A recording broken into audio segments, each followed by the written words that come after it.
Good afternoon, friends. I welcome you to this media interaction. As is usual, we will first have opening remarks, followed by a few questions that the two leaders have agreed to respond to. May I now request the External Affairs Minister of India, Shri Salman Khurshid, to make his opening remarks. May I? Mr. John Kerry, Secretary of State, Secretary Moniz, who's gone on, distinguished delegates from the US, colleagues, friends from the media. I'm indeed delighted to host Secretary Kerry and Secretary Moniz in a very distinguished American delegation that is here. It is a pleasure to welcome the two secretaries on their first visit to India after taking over their current responsibilities. We've just completed detailed discussions covering key strategic pillars of our relationship: security, economics and technology, regional, strategic and political issues, and global issues. Our discussions were truly characterized by their convergence and the candor. Secretary Kerry was positive in his assessment of our strategic partnership and generous in his appraisal of the potential for the future of our relationship. It is a perspective my colleagues and I fully share, and this shared perspective is also reflected in our joint statement and in the fact sheets drafted by officials on both sides, which will be made available to you very shortly. Today, we are expanding our bilateral cooperation to new horizons, such as energy, while intensifying existing avenues of cooperation in health, science and technology, education, space, defense, and peaceful uses of nuclear energy. At the same time, we are very satisfied with the ongoing pace of our political dialogues, which have enabled us to intensify bilateral consultations on key issues in our region and beyond, including in the larger Asian context. We are delighted to be developing an increasingly global dimension to the India-US strategic partnership. Today, at the conclusion of this fourth round of our strategic dialogue, we can take satisfaction in the fact that within the few years since we raised our relationship to the strategic footing, our bilateral dialogue is wide-ranging to the extent of taking an all-of-government character. To put that in perspective, we have exchanged as many as 112 senior official and high-level visits in the year 2012. Exchanges in the current year continue to be equally intense and wide-ranging, with over 47 official visits already exchanged, covering conversations ranging from homeland security to education, from space to energy, and from our trilateral dialogue with Japan to a trilateral conversation with Afghanistan. A number of important visits and dialogue processes are scheduled over the next several months, including the Ministerial Energy Dialogue and the CEO's Forum, both of which are coordinated on our side by Deputy Chairperson of the Planning Commission. In participating in special events, celebrating our partnership in green and affordable innovation, and in co-chairing the higher education dialogue with our Human Resource Development Minister, the Secretary has highlighted the significance of innovation and education as pillars of this strategic partnership. I want to particularly thank him for this, and there has otherwise been too little said about these very vital aspects of our partnership, which exercise an important impact on the lives of our people. I want to thank our distinguished visitors for their presence here in India.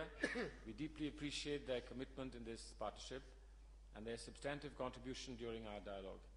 We hope to continue to build on the good work done so far in expanding the horizons of the India-US relationship. And may I say, on a personal note, that Secretary Kerry and I seem to have struck the right chemistry, and we work on it. Now my pleasure to request Secretary Kerry to address you, after which we will take a few questions. Well, thank you very much. Thank you, Minister Khurshid. I don't think we seem to have. I think we definitely did. So I'm happy to be here with you. I'm really delighted to be here at the fourth U.S.-India strategic dialogue. My first, as Secretary of State, my first visit to Delhi as Secretary of State. But I've had the privilege of coming here to India many times as a United States Senator, and I'm always grateful for the wonderful reception, the warmth of the reception, the good friendships that I have here. And as the minister said this morning to me, he said, welcome home. So in a sense, it is a second home, and I appreciate the chance to be here. I want to thank the External Affairs Minister and the government of India for a wonderful welcome to our entire delegation. And I commented this morning that there were more people from more agencies at a higher level than I get to see on any given day in Washington. It's a significant representation, and there's a reason for that significant representation. It's because this is a very important relationship. It's a very important dialogue. And today, I think the breadth of the issues that we discussed really underscores that reality. I'm very pleased to announce that in furtherance of this dialogue, in an effort to keep the high level that we think this relationship deserves, Vice President Biden will be visiting India in late July in order to continue this dialogue, and I look forward to welcoming the External Affairs Minister to Washington as soon as we work out a date. This is the first time that Minister Khurshid and I have together led this dialogue, and both of us are particularly eager and committed to taking this relationship to new heights.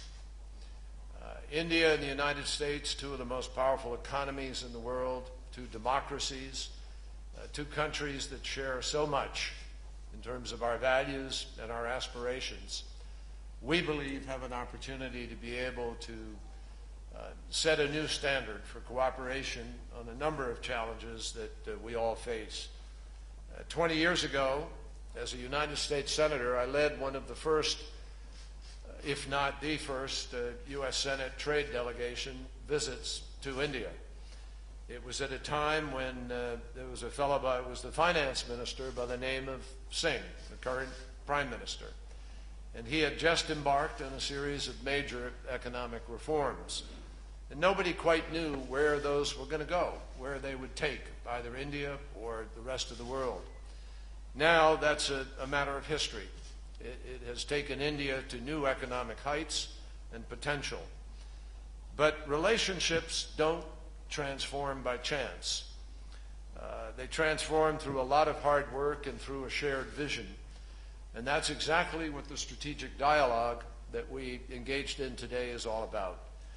It's an effort to galvanize both sides to think ambitiously and creatively about the next steps in the partnership so that 20 years from now, our successors will stand here before you and they will be able to look and say how far the relationship has come. In witness of that, today we talked about space cooperation, about technology and technology possibilities of joint venture. We talked about procurement issues between our countries. We talked about defense, co-development, co-manufacture, co-purchase.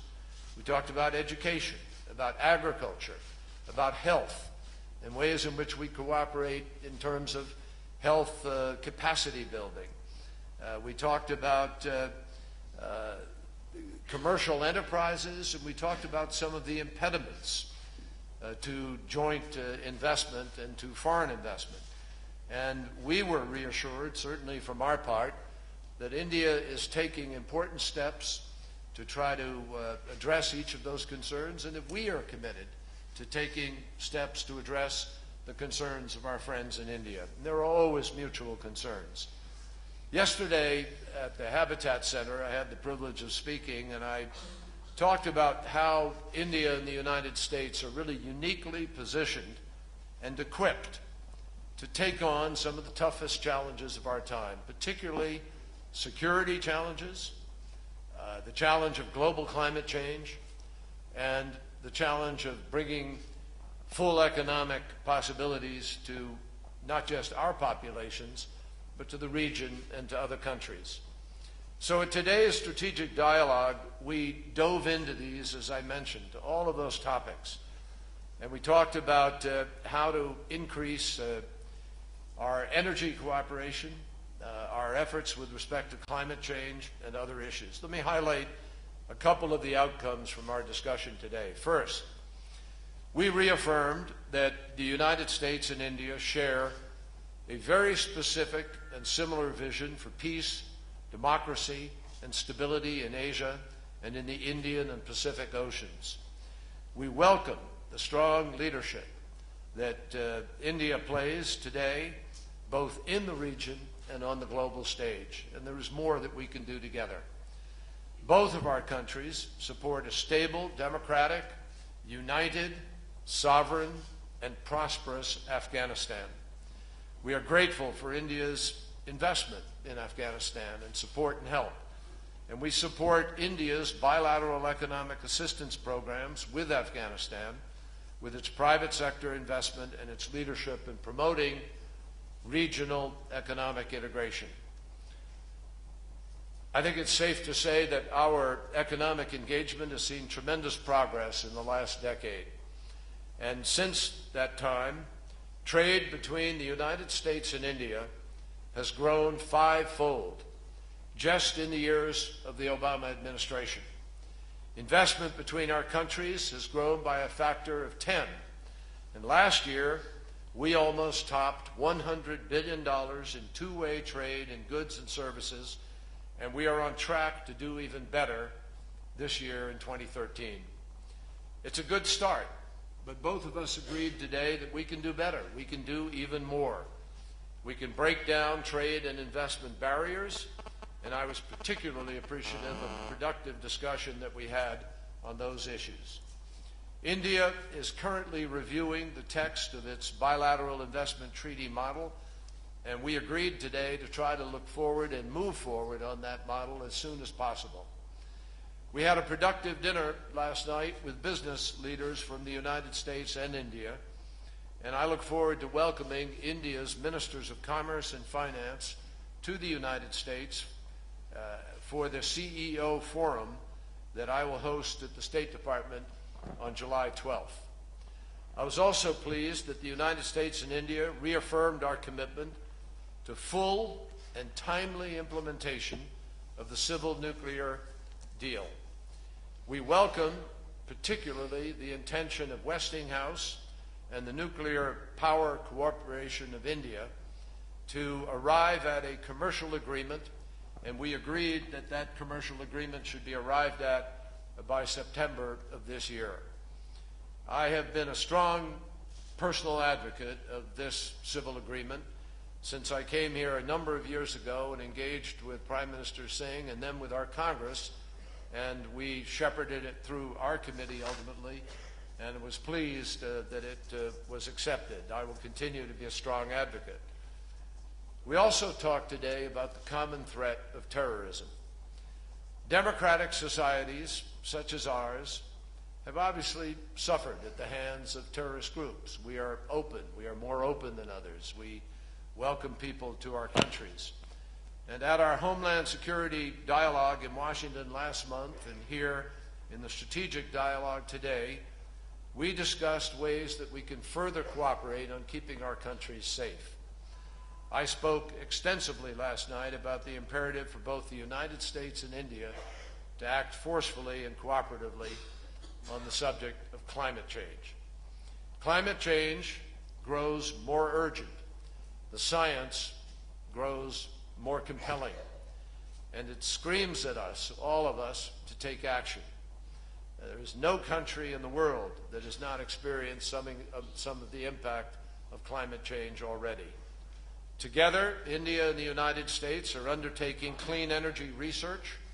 We are collaborating on development efforts, and together we believe we can do more to work on climate change. To that end, we agreed today that we will create a working group which Minister Khurshid and I will coordinate within our respective governments in order to intensify our efforts to find out ways that we can bilaterally join together in order to address the urgency of climate change.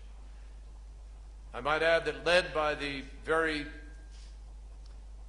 very vibrant diaspora, the Indian-American diaspora, we have seen our exchanges, our travel, our higher education cooperation greatly expand. And we want to take that, too, to another level.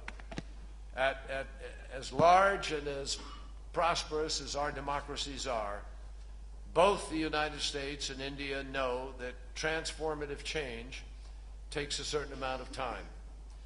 But we are both countries of innovators and big thinkers.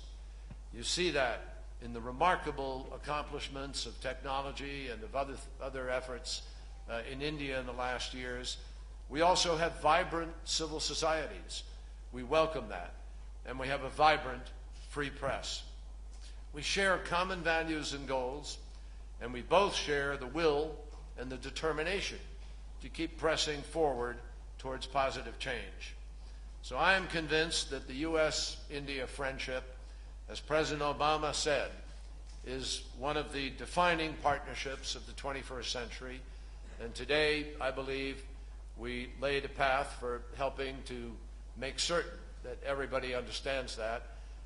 We made a long list of items that we need to follow up on, and we are undertaking to create an action plan so that these won't just be words, but they will be policies and programs that will be implemented that can improve the lives of both of our people and hopefully, in keeping with our values and our spirit, improve the lives of our neighbors around the world. Thank you, Mr. Minister. Thank you. We will now have questions. The first question is from Ms. Parul Malhotra, CNN IBN. Good afternoon. My first question is to Minister Khurshid. Minister Khurshid, the same companies that actually refuse to engage with India on citing privacy issues basically give that kind of information to the U.S. They give the U.S. access to private emails and to other confidential communication records. Is that cause for concern? Did you raise this with Secretary Kerry? What was his response? And to Secretary Kerry, do you think this is a case of double standards? One set of standards for American citizens and their right to privacy, another set of standards for the rest of us? Honestly, your microphone was such that the microphone I couldn't really hear. Just come up a bit. So I could hear your question better because it was reverberating. Would you like me to repeat the question for Minister Khurshid as well, because they're linked? I've sort of understood. You just repeat it for the Secretary. Yeah, we were talking about the fact that the same companies that actually refuse to respond to India citing privacy issues give access to the U.S., access to private emails, secure communication records. So to Mr. Khurshid, my question is that cause for concern? Did you raise this with Secretary Kerry? And what was his response? And Secretary Kerry, do you think there are double standards at play here? One set of standards for Americans and their right to privacy, another set of standards for the rest of us? Well, let me just, I think saying have you raised it with Secretary Kerry might not be the correct way of looking at it. This is an area that we are both interested in, and we discussed it. And I think it's important to keep a distinction in mind, and I'm sure that Secretary Kerry will tell you from the American point of view, but to keep a distinction in mind is to get access to content of communications is one thing, and being able to study by way of computer software patterns of communications, whether that's emails or telephone calls, is two different things. And I think the President of the United States has already spoken of this and has indicated their information that in several countries terrorist strikes were prevented because of some of this work that they've been able to do. Now, the issues of privacy and issues of reciprocity, etc., are issues that we will all keep in mind, and these are matters that engage our attention on both sides, and we are constantly in touch, and if there is need for anything to be brought to the notice of either side, it will be done so. But to that extent, I think a meaningful discussion amongst many other things that we had discussed. A meaningful discussion briefly took place on this as well. I am really glad you asked that question, and I'm very, very happy to answer it. And I want to answer it very, very carefully, because there's an enormous amount of misinformation. There's an enormous amount of misunderstanding about what the program is in the United States. And I will proudly and forcefully defend the civil liberties and the protections of those civil liberties of the United States and of India and of other democracies over every other country in the world. We take painstaking efforts, sometimes at the expense of endangering ourselves, to protect the rights of people. And the fact is that this law that is utilized in the United States does not look at content. It does not look at individual emails. It does not listen to people's telephone conversations. It is a random survey by computer of anybody's telephone, of just the number, not even a name, no name associated with it.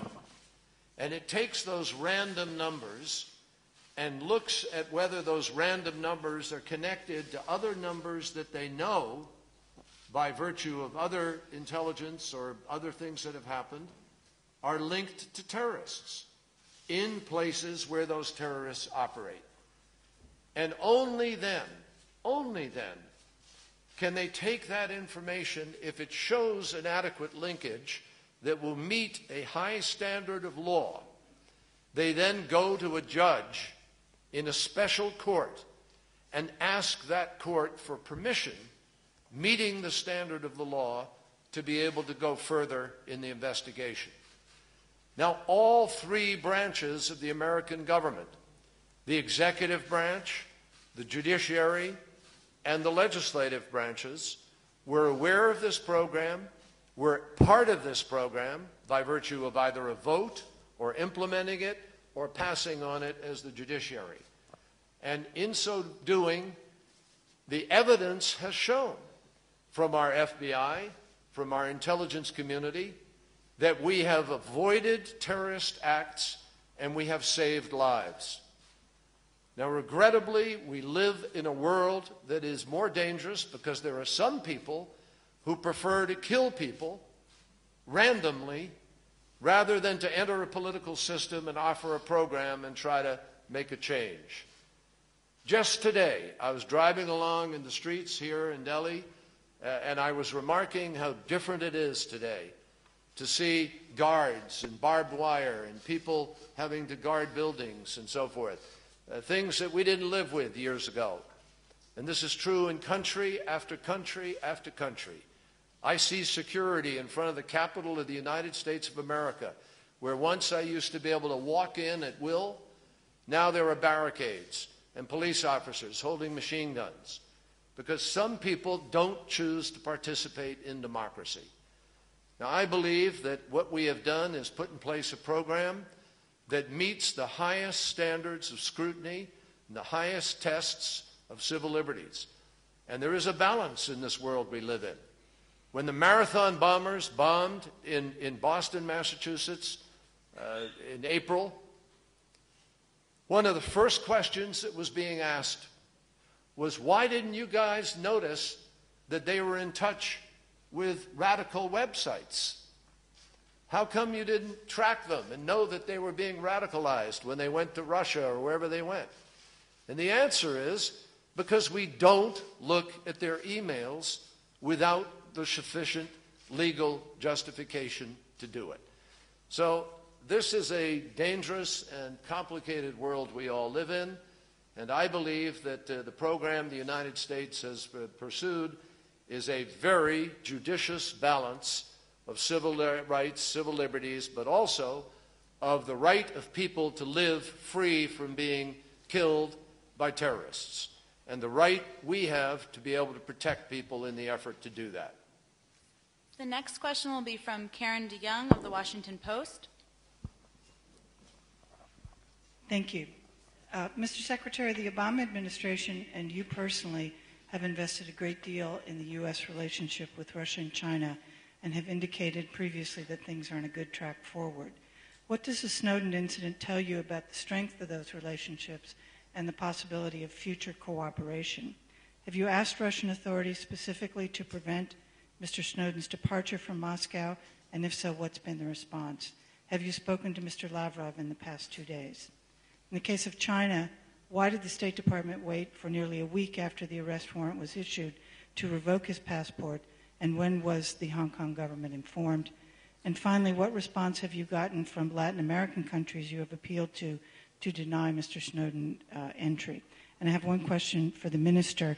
Neither of you spoke really about immigration reform in the United States.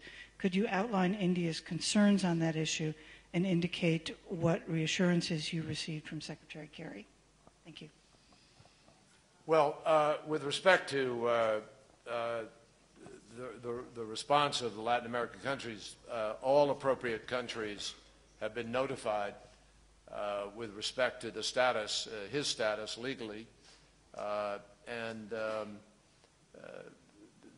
that is the appropriate step to take, to put them on notice that he is an indicted felon, he is an indicted individual, indicted with 3 felony counts, and that he is wanted by the legal process of the United States. And those countries are now on notice about that. Now, historically, we've always known there are some countries that play outside of that process, and we don't know specifically where he may head or what his intended destination may be. With respect to his passport, you have to, first of all, have the notification of the indictment, and then, obviously, after the indictment, the process cuts in. I don't know precisely when the order was received, but I do know that at the time, apparently at the time, we are waiting actually for confirmation of that. We don't know whether he traveled under that passport or another passport. We just don't know all the details yet. So I'm waiting to get those details, and obviously I'm a long way from there. I was in touch with the White House last night and with the State Department. We do have officials at the State Department. Bill Burns has been in touch with the Russians directly, and they are on notice with respect to our desires. But with respect to the China-Russia relationship and where this puts us, you know, it would be deeply troubling, obviously, if they have adequate notice, and notwithstanding that, they make a decision willfully to ignore that and not live by the standards of the law. There is a surrender treaty with Hong Kong, and if there was adequate notice, I don't know yet what the communication status was, but if there was, it would be very disappointing if he was willfully allowed to board an airplane as a result, and there would be, without any question, some effect and impact on the relationship and consequences. With respect to Russia, likewise, again, don't know fully yet the determinations or where they're heading, but I would urge them to live by the standards of the law, because that's in the interests of everybody. In the last 2 years, we have transferred 7 prisoners to Russia that they wanted. So I think reciprocity in the enforcement of the law is pretty important. And I suppose there's no small irony here. I mean, I wonder if Mr. Snowden chose China and Russia as assistants in his, flight from justice, because they're such powerful bastions of internet freedom. And I wonder if while he was in either of those countries, he raised the questions of internet freedom, since that seems to be what he champions. But evidently, he places himself above the law, having betrayed his country with respect to the violation of his oath. And I think there are very serious implications in that. So we obviously hope countries will live by the standards of the law. When they don't, they invite other countries to break those standards. And I think it's a very serious question for all of us in our relationships.